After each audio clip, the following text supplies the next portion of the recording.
Channel पर आप लोग का स्वागत है। कृष्ण भगवान का सोहर अच्छा लगे तो लाइक शेयर और सब्सक्राइब कीजिएगा, कमेंट भी करके बताइएगा।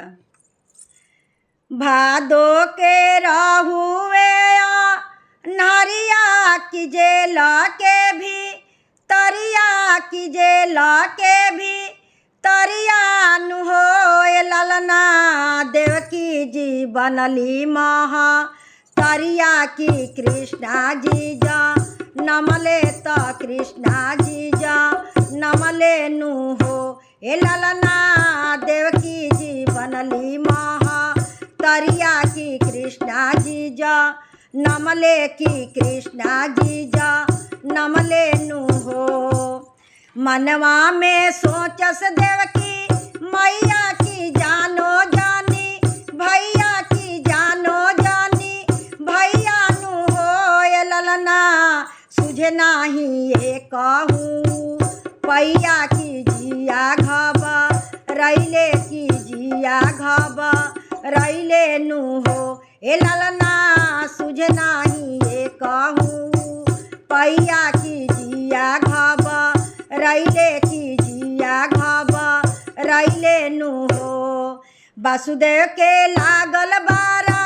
दनवा तो खैले चामत करवा तो भैले चामत करवा तो खुलल पाए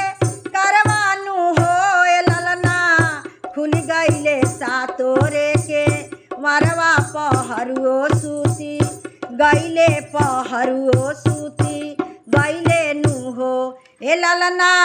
खुल गईले सातोरे के मरवा पहरुओ सूती गईले पहरुओ सूती गईले नु हो।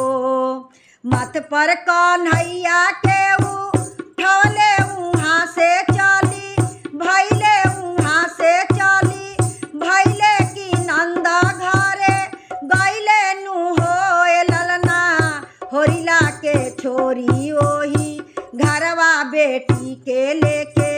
चलले बेटी के लेके चलले नु हो ए ललना होरिला के छोरी ओही घरवा बेटी के लेके चलले बेटी के लेके चलले नु हो। भादो के राहुए नरिया की जेला के भी तरिया की जेला के भी तरिया नु हो ए ललना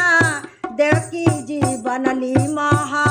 तरिया की कृष्णा जी जा नमले की कृष्णा जी जा नमले नु हो ए ललना देवकी जी बनली महा तरिया की कृष्णा जी जा नमले की कृष्णा जी जा नमले